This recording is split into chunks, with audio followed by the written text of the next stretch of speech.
Vamos a abrir la palabra del Señor en el libro de los Salmos. Vamos a ir al Salmo 33 y vamos a buscar en el versículo 6. Salmo 33 y su versículo 6.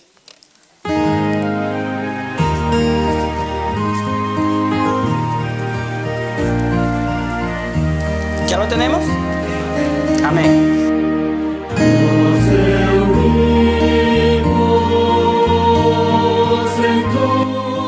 La palabra de Dios dice: por la palabra de Jehová fueron hechos los cielos y todo el ejército de ellos, por el aliento de su boca. Algunas teorías, la teoría de la evolución dice que en los siglos de los siglos, allí por las eternidades, primero hizo por ahí explosión algo y apareció el universo, y por el universo se formaron las estrellas, luego el planeta. Y en el planeta de repente surgieron algunas bacterias, y que de las bacterias, bueno, surgieron los invertebrados, luego los vertebrados, y luego una especie de mono, de simio por ahí, y de ahí dicen que viene el ser humano. O sea, esto no es evolución, esto es retroceder. Porque yo pienso que el ser humano tiene que ser demasiado animal para creer semejante locura. Porque no puede ser que nosotros, siendo seres tan hermosos, porque yo creo que somos bellos o no. Amén. Entonces yo no puedo creer que yo venga de un animal tan feo. Mi opinión es que yo vengo del Todopoderoso. Yo así lo creo. Entonces yo pienso, mis queridos hermanos, que estas teorías no dan la respuesta a las preguntas que el mundo quiere escuchar. Y por eso el mundo está enfrascado en tratar de investigar, y no va a encontrar mientras que Jesucristo no sea el centro de su vida. Cuando yo recibí a Cristo, entonces entendí, porque sinceramente cuando iba a la escuela me dijeron que yo venía de la evolución. Pero yo me preguntaba, pero si yo fuera así, ¿por qué yo no amo la naturaleza? ¿Por qué en mí está siempre podar los árboles, contaminar los ríos? Y si yo viniese de la naturaleza no hace eso. Los animales, donde hay animales, la naturaleza florece. Entonces mi instinto fuera cuidar la naturaleza. Pero yo era leñador, yo podaba los árboles. Entonces en mí no cabía la idea de que yo fuese parte, que yo viniese de la naturaleza. Y como siempre digo, la evolución científica es retroceso a las creencias. La Biblia sí habla de una evolución, porque el cristiano es parte de una evolución espiritual. Cuando nosotros venimos aquí, entregamos nuestra vida a Jesús, estamos nulos, no conocemos de Él. Entonces tenemos que evolucionar espiritualmente. Primero conocer a Dios, conocer a Jesucristo, el Espíritu Santo y el trabajo que Él hace en nuestras vidas. Entonces eso es evolución. No la ciencia, no la naturaleza. La naturaleza fue creada bellísima. Gracias al pecado es que ahora está destruida. No es que esté evolucionando, está retrocediendo. Estamos destruyendo las maravillas que Dios ha creado.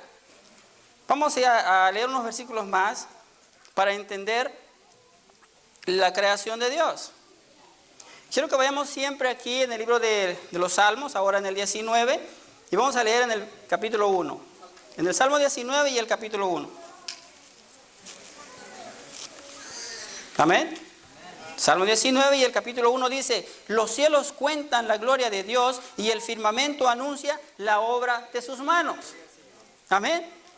Las teorías dicen que las estrellas aparecieron por sí solas, pero la palabra de Dios a mí me dice que los cielos cuentan la gloria de Dios y que el firmamento anuncia la obra de sus manos. Es Dios el artífice, es Dios el artesano, como el constructor de nuestro universo. Ahora, ¿quién escribió esto?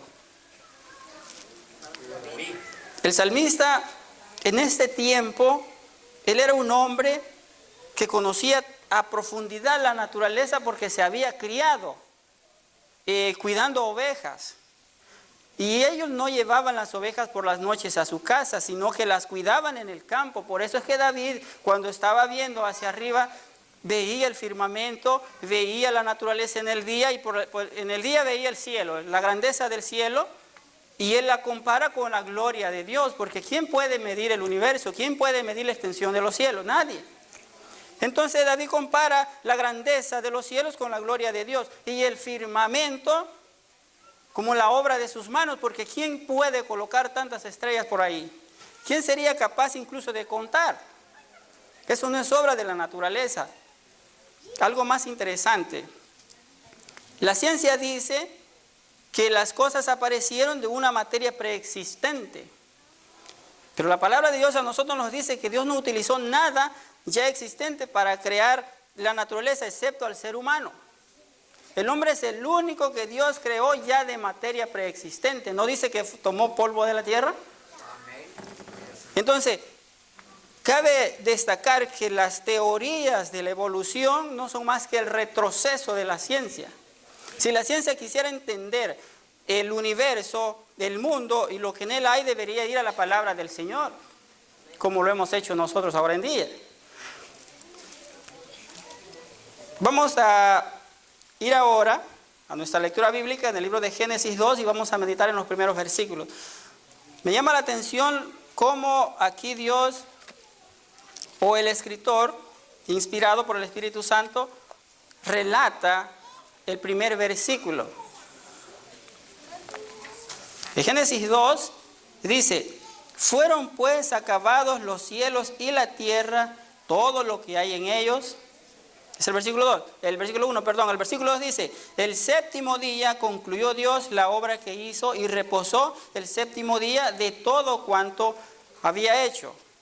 Ahora, la pregunta que genera todas las teorías es: ¿cómo se formó la tierra y el universo?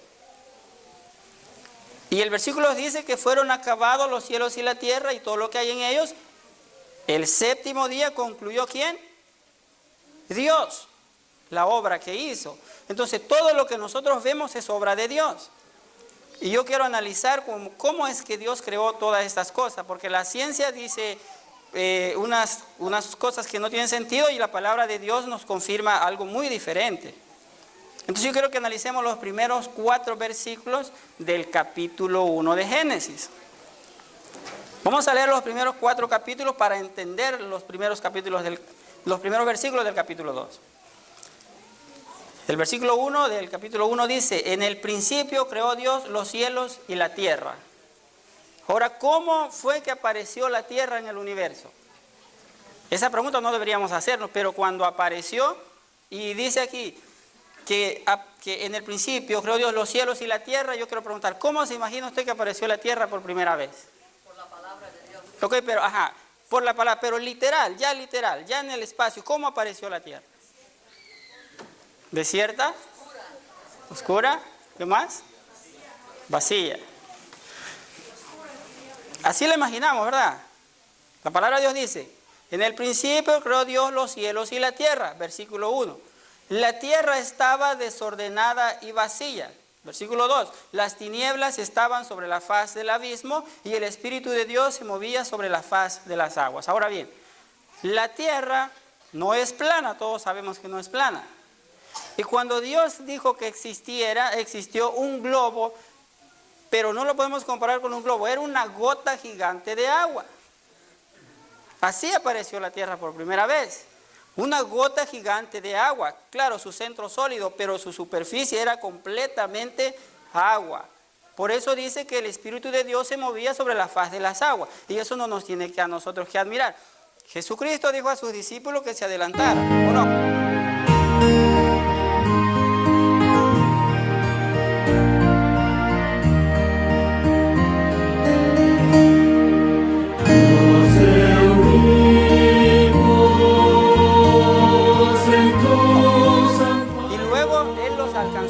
¿Y cómo iba?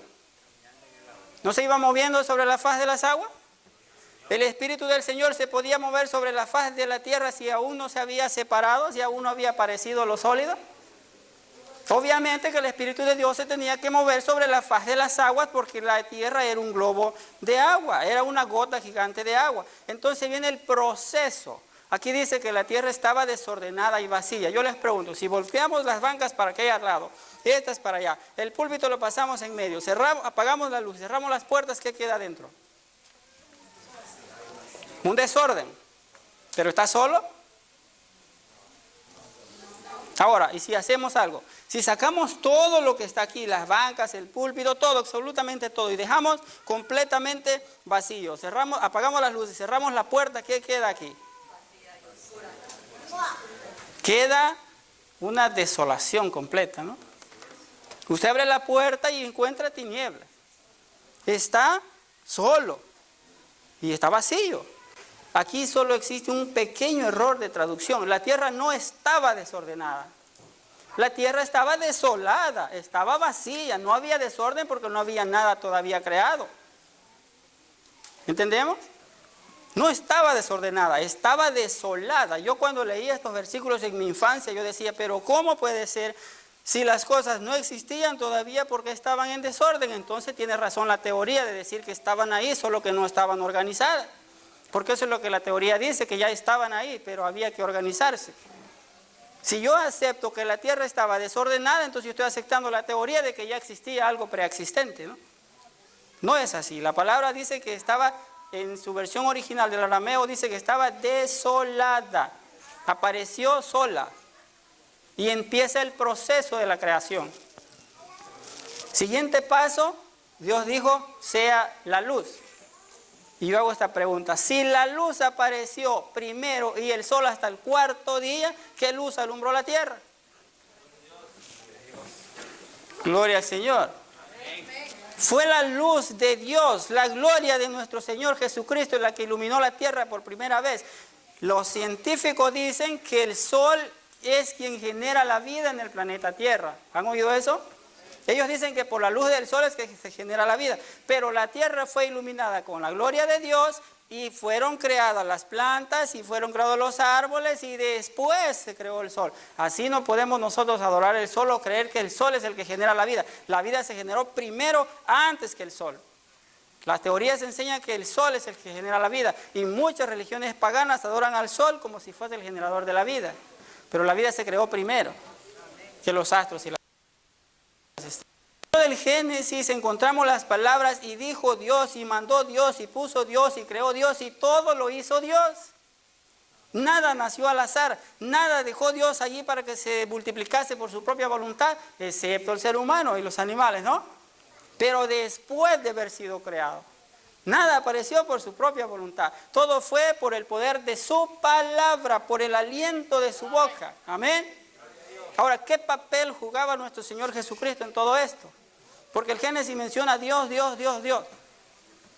Ahora vamos a ver dónde estaba nuestro Señor Jesucristo en el proceso de la creación. Vamos a ir al libro, vamos a ir primero al Evangelio de Juan.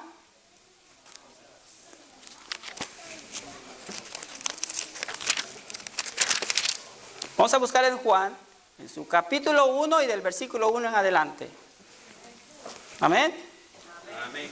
Y dice así, en el principio era el verbo estaba con Dios y el verbo era Dios. Amén. ¿Hay alguna separación? ¿No? ¿Quién es el verbo? Es Dios. Todas las cosas por medio de Él fueron hechas y sin Él nada de lo que ha sido hecho fue hecho. Gloria al Señor, porque nuestro Señor Jesucristo es el Creador y por eso es el único que podía redimirnos.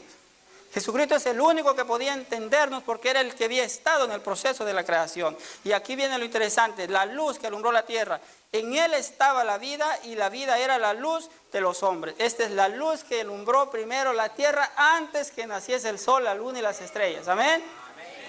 Y en esta luz es que está la vida. La vida no está en la luz del sol. Si bien es cierto que las plantas necesitan la luz del sol para crecer, para alimentarse, y luego las plantas producen oxígeno, el oxígeno que usted y yo necesitamos para vivir, no quiere decir que eso sea la vida.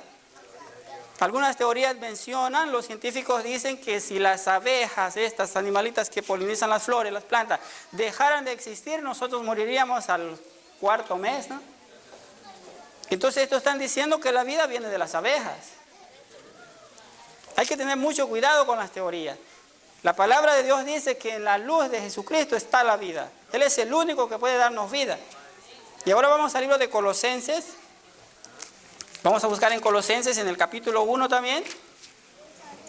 Y vamos a leer el versículo 15 y el versículo 16. Colosenses capítulo 1, versículo 15 y 16.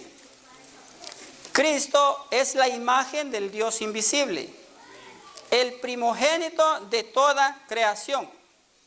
Por Él fueron creados todas las cosas, las que hay en los cielos, las que hay en la tierra, visibles e invisibles, sean tronos, sean dominios, sean principados, sean potestades, todo fue creado por medio de Él y para Él. Su vida le pertenece a Jesús, mi vida le pertenece a Jesús, pues la palabra dice que fue creado para Él y por Él. Amén. Si yo no puedo estar perdiendo el tiempo, gracias, en tratar de entender cómo se creó, si yo tengo que vivir para Cristo, porque Él es el que me ha creado. Pero aquí hay un tema, porque algunas denominaciones enseñan que Cristo no es Dios. Ellos dicen que Cristo es creación de Dios. ¿Ya? ¿Por qué? Porque el versículo dice que Él es el primogénito de toda creación. Amén. Pero ¿qué significa primogénito?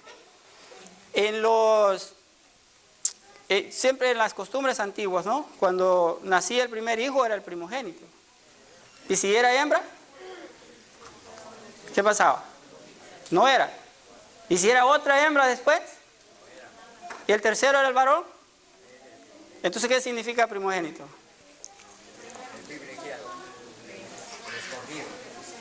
Primogénito, el principal. Jesucristo es el principal de la creación. Amén. Entonces, todo fue creado a través de Jesucristo. Él no es el primero que fue creado, es el principal creador. Él es el primogénito de toda creación. Es lo que Pablo está queriendo decir. Algunas denominaciones enseñan que Él no es Dios. Pero el libro de los Salmos, encontramos que el salmista dice: tu trono, oh Dios, cetro de equidad. El salmista le llama Dios. Entonces Jesús mismo es Dios, Él es el creador, todo viene por Él. Ahora, ¿cuánto tiempo le llevó a Dios el proceso de la creación? Ahora vamos a los versículos que leímos anteriores. El versículo 2 del capítulo 2 dice: el séptimo día concluyó Dios la obra que hizo y reposó el séptimo día de todo cuanto había hecho. Entonces el séptimo día, ¿existe solo porque la creación duró 6 días? No. El séptimo día, existe porque es Dios el creador. Por eso existe el sábado, el séptimo día, Ahora, el nombre de sábado se le agrega después. El séptimo día existe porque Dios creó las cosas. Ahora, el nombre de sábado se le agrega después. ¿Qué hizo Dios en el proceso? Concluye la creación. Ya dimos por sentado que es Dios el creador de todas las cosas. Ya no hay duda de eso. No podemos creer en las teorías. Ahora bien, discutimos el sábado, o el séptimo día, ¿Qué hace Dios el séptimo día?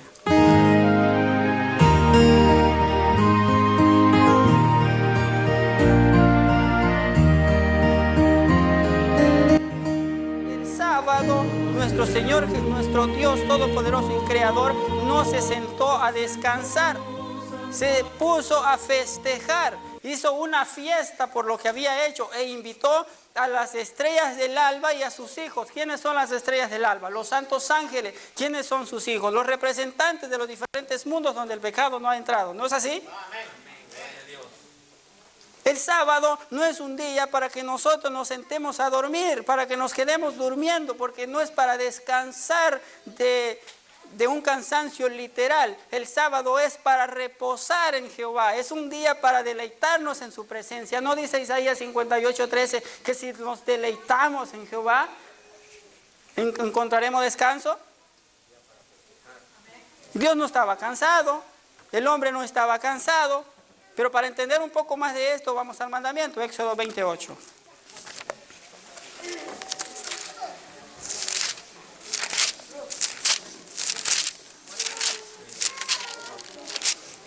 Éxodo 28 dice: acuérdate del sábado para santificarlo. ¿Qué hizo Dios el séptimo día? Y lo santificó. Entonces, ¿se necesita descansar para santificar el día del Señor? Sí. Porque no puedes estar santificando el día del Señor en tu trabajo porque estás distraído. Tu mente no está conectada con el Señor, sino que estás conectado con que te quede bien. Y si estás en la casa del Señor haciendo las cosas bien en el día del Señor, entonces pueda que estés santificando. Si tu mente se ha despejado, como decía la hermana en la mañana, si tu corazón está libre de preocupaciones, de penas, entonces estás concentrado en el Señor, tu día está siendo santificado. Y Dios nos manda a que nosotros hagamos lo mismo que hizo Él el séptimo día. Dios no se sentó a descansar, se puso a festejar, se puso a hacer fiesta con sus ángeles y con sus hijos para maravillarse con su creación. El sábado es un día de fiesta para nosotros y nuestro Padre Celestial. No es un día para estar quejándonos de nuestros problemas. Claro que tenemos problemas, pero ¿queremos hallar reposo de nuestros problemas? ¿Descansando el sábado lo vamos a lograr? No, porque si usted está enfermo y se acuesta y el domingo amanece enfermo también. Pero si viene a la casa del Señor, le trae los problemas al Señor, encontrará reposo, descanso, una esperanza para seguir viviendo, aunque siga enfermo. ¿No es así? Pero es que a veces, hermanos, la dureza de nuestro corazón nos ciega por completo y creemos que el mensaje, leemos la palabra literal y nos dedicamos el sábado para descansar, ¿no? Y tranquilamente dormimos. No. Quiero leerles una cita del diccionario bíblico y dice: el sábado no consiste sencillamente en cesar en el trabajo, sino en aplicar las fuerzas a celebrar con gozo al Creador y al Redentor. Amén. Entonces, se necesita dejar de hacer tus cosas para que puedas estar en completa comunión con Dios. El descanso no es porque estás cansado, es porque tienes que santificar el día del Señor, porque Jehová así lo hizo y Él nos invita a que le imitemos. ¿No dice Jesucristo que le imitemos? ¿No dice Pablo, sed imitadores de mí como yo lo soy de Cristo? ¿No es Cristo el Creador? ¿No es Cristo el que bendijo el sábado y nos dice que nosotros también debemos bendecirlo? Éxodo 28, acuérdate del sábado para santificarlo. ¿Por qué tenemos que santificarlo? ¿Por qué lo bendijo Dios y lo santificó? Porque en 6 días había creado. Nosotros tenemos que hacer lo mismo. Cada sábado recordar, yo soy criatura de Dios y por lo tanto voy a santificar el día del Señor porque Él es mi creador. Bendito sea el nombre del Señor. Ahora yo quisiera vamos al libro de Hebreos. En el libro de Hebreos, también el capítulo 1.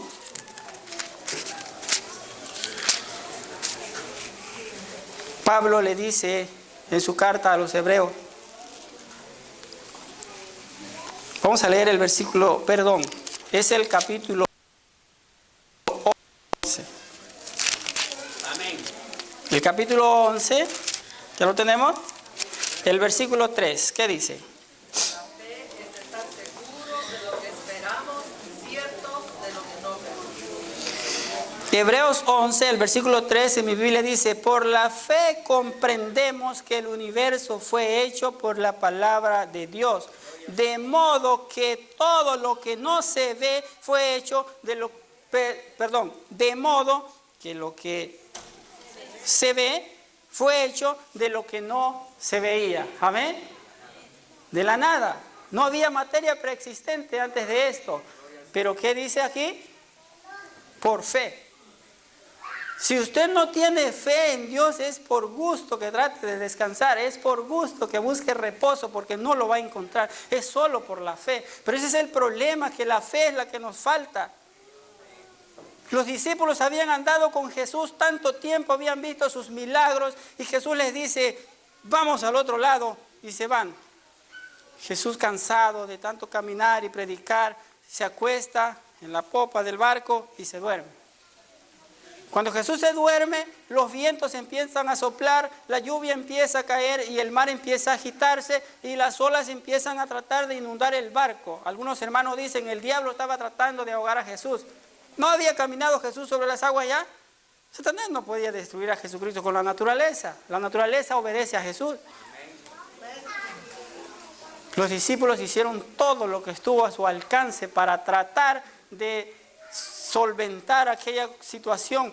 Achicaban el agua, bajaban las velas, que equilibraban el timón, pero la tempestad era fuerte.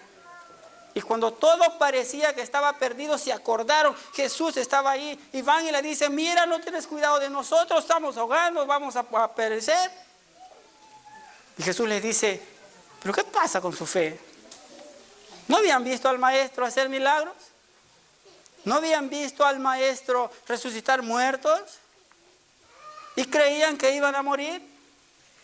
Y van y piden auxilio, Jesús responde, y después que Jesús responde, se asustan y dicen, ¿quién es este? ¿No era Dios al que habían clamado? ¿No era el creador del cielo y de la tierra al que habían buscado? Hombres de poca fe, les dice nuestro Señor Jesucristo. ¿Cuánto tiempo hemos caminado nosotros con Jesús? ¿Cuánto tiempo lleva tu vida o llevas tratando de llevar tu vida a Cristo? ¿Cuánto tiempo hemos caminado? Y cuando viene la tempestad, primero tratamos de solucionar el problema por nuestros propios medios y al final dejamos a Cristo trabajar. ¿Te ha pasado alguna vez? Todos hemos tenido problemas alguna vez. La dureza de nuestro corazón es grande, hermano.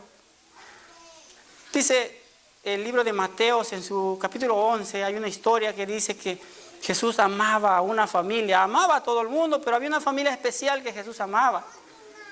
A Marta, a María y a Lázaro. Y mientras Jesús predicaba allí en una región, Lázaro se enfermó. Y a Jesús le hicieron saber, mira, tu amigo, al que tú amas, está enfermo. Y Jesús dice, no, pues sí, está bien. Y se queda 2 días más. Si lo amaba, ¿por qué no fue y lo sanó? Y Lázaro muere. Y le informan a Jesús. Bueno, Jesús le dice a sus discípulos, nuestro amigo Lázaro ha muerto. Y me alegro por eso. ¿Qué clase de Dios es este? Que dice que ama a una persona y se alegra cuando muere. ¿Por qué se alegró Jesús? Me alegro por ustedes, les dice, para que crean. Porque todo lo que han vivido conmigo, aún así tienen la fe suficiente para creer en mí. Jesús había resucitado a la hija de Jairo. Y cuando llegó a la casa, cuando Jesús le dice, no está muerta, está dormida, se rieron.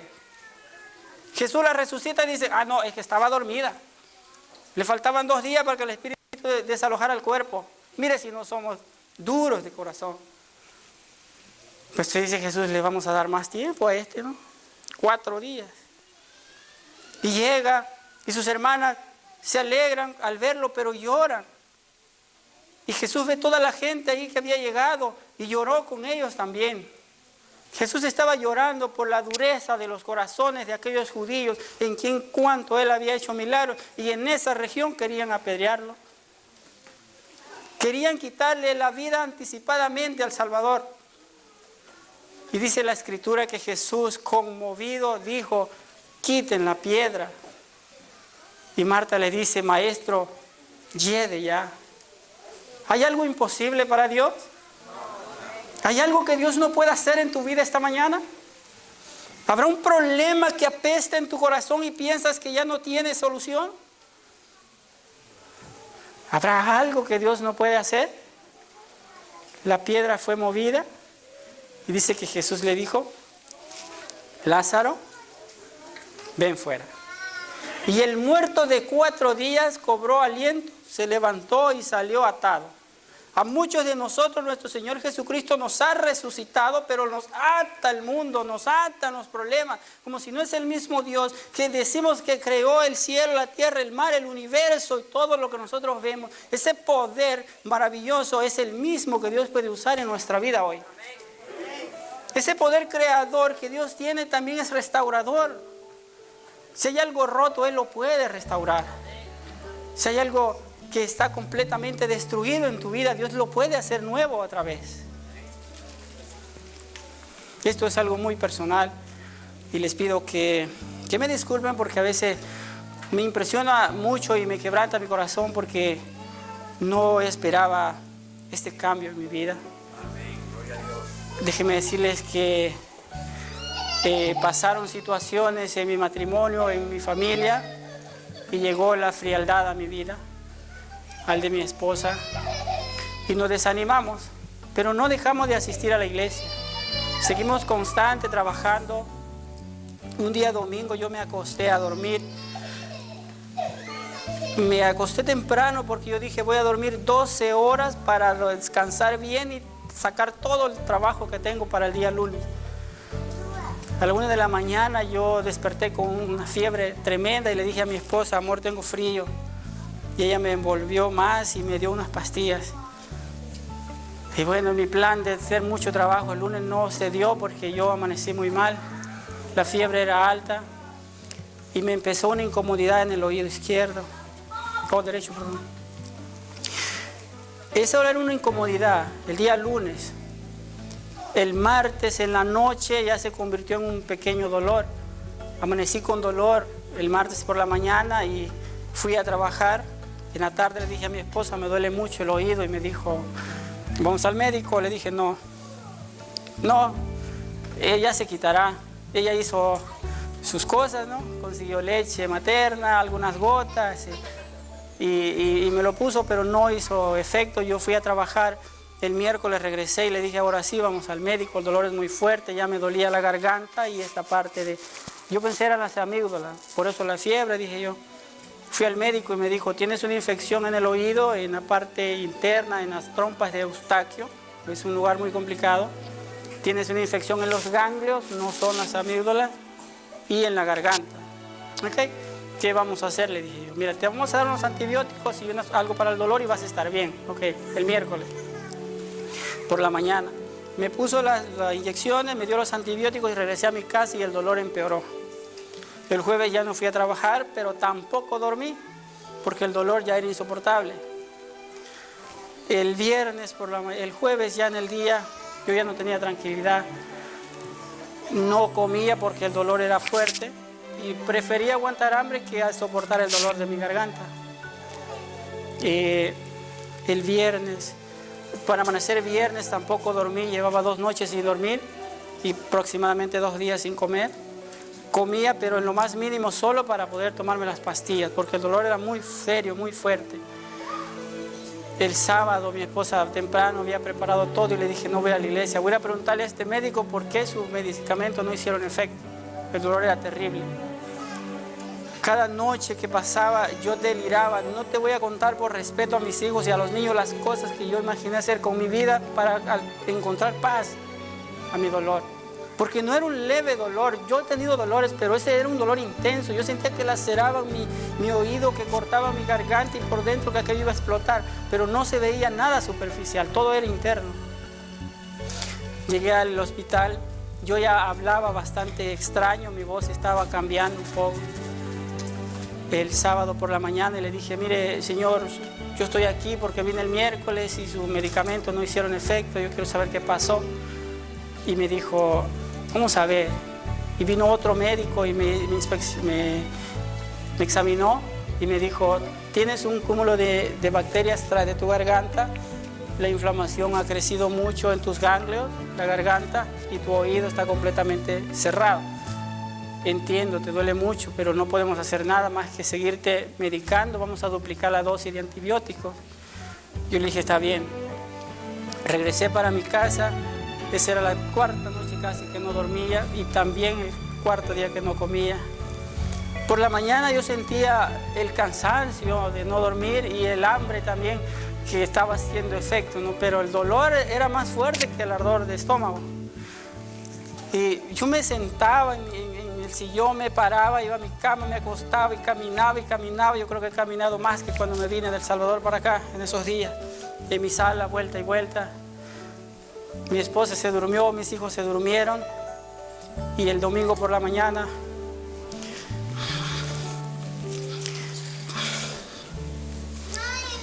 entré a mi baño, quise lavarme, pero ya no podía mover mi boca. Yo quise ponerme agua y cuando quise levantar, yo ya no podía levantar ni siquiera mi cabeza. Es impresionante, yo me metía el cepillo y yo sentía como que me estaba lacerando mi boca. Ya no podía hablar. Hablar era muy doloroso para mí. Mi esposa se levantó y me dice, ¿cómo estás? Y yo quería que ella viera un hombre fuerte. Yo le dije, amor, estoy bien. Pero mi voz era terrible, parecía un monstruo. Y dijo, no estás bien. Vamos ahora al hospital. Ya habíamos ido al centro médico y vamos ahora al hospital. Llegué al hospital, pero quiero decirte que yo el viernes por la noche, yo llegué a mi casa, me arrodillé y le dije, Señor, ya no soporto este dolor. No me deja comer, no me deja dormir. Si tú haces un milagro en mi vida, yo voy a glorificar tu nombre donde tú me mandes. Pero yo esta noche me quiero acostar y me quiero dormir. Y al despertar quiero estar en tu iglesia para glorificar tu nombre. Pero yo les comenté que yo estaba frío espiritualmente. Mi esposa también estaba fría espiritualmente. El viernes yo me arrepentí, le pedí perdón al Señor y entregué mi vida una vez más a Cristo. Pero no me dormí y el dolor tampoco se quitó. Lejos de eso, se puso más fuerte. El domingo por la mañana llegué al centro médico y para mi sorpresa el sistema se va cuando a mí me tocaba que los recepcionistas me recibieran. Yo solo recuerdo que no pensaba en otra cosa que no fuera por lo menos el dolor. Perdí el sentido, yo ya no recordaba de mi esposa, de mis hijos, solo quería morirme. Mi mente pensaba en quitarme la vida. Solo quería paz en mi corazón, ya no soportaba más. Yo ya no recuerdo que tuviera sentido de lo que yo estaba pensando. Solo decía, yo me quiero quitar la vida y me imaginaba colgado en los barrotes del garaje de mi casa. Entré al cuarto y jamás en mi vida yo había anhelado estar en una cama de hospital. Cuando yo miré la camilla, yo le dije a mi esposa, nunca en mi vida había deseado tanto un lugar como estos. Y me acosté. El médico llegó y me dijo, cuéntame la historia. Con gran dolor en mi garganta, en mi cuerpo, le dije palabra por palabra. Y mi esposa, al escucharme, se quebrantó su corazón, se arrepintió y pidió perdón al Señor. Y entonces tomó su teléfono y llamó a la hermana Cristina de Escamilla. Y le dijo, ore por mi esposo porque está muy mal. El médico se sorprendió al ver lo que yo tenía en mi boca, en mi garganta, y luego regresó con 2 médicos más y dijo, te vamos a drenar la garganta. Eso te va a doler mucho, pero es necesario, tenemos que hacerlo. Necesitamos extraer todo eso que tienes dentro y luego hacerte un tratamiento para la inflamación por 7 días. Te vamos a preparar. Entonces el plan era que yo iba a estarme ahí un tiempo para recuperarme. Pero mi esposa ya había hablado con la hermana Cristina y le dijo, ore por mi esposo porque está mal. Cuando los médicos salieron del cuarto, yo sentí que algo se reventó dentro de mí. Y yo sentí que eso corrió para mi oído, despejándolo por completo, llevándose el dolor. Yo sentí que eso corrió para enfrente, quitándome el dolor de mis ganglios, y eso despejó mi garganta y yo empecé a hablar claramente, más claro que ahora.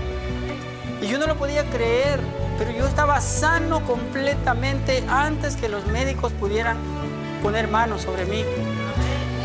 La oración que mi esposa había hecho, que los hermanos Escamillas habían hecho, había surgido efecto y Dios había hecho un milagro de sanidad en mi vida.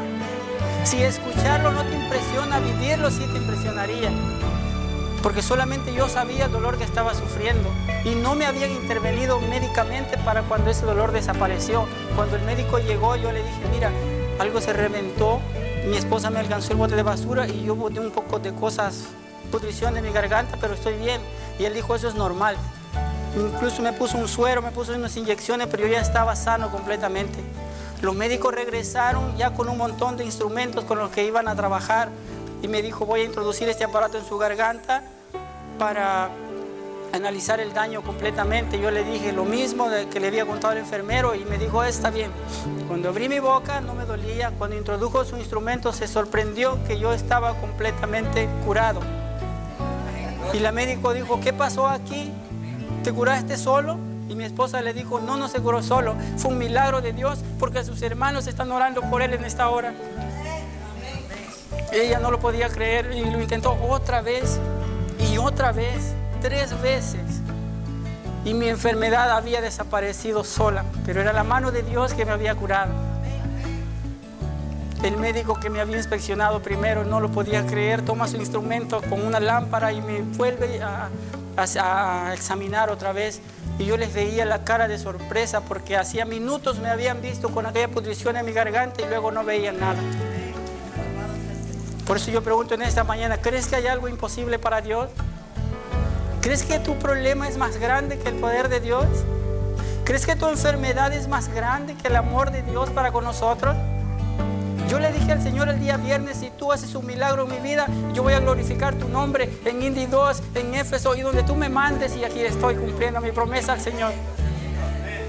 Por eso en esta mañana yo quiero invitarte a confiar en el Señor.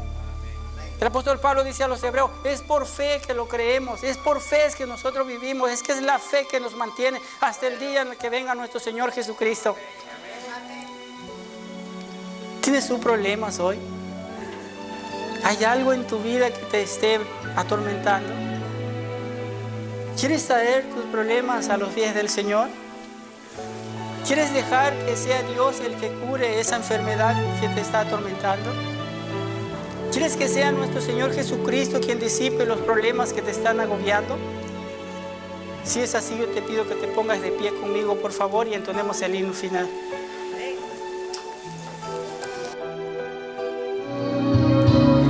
Por tus obras yo te sacaré.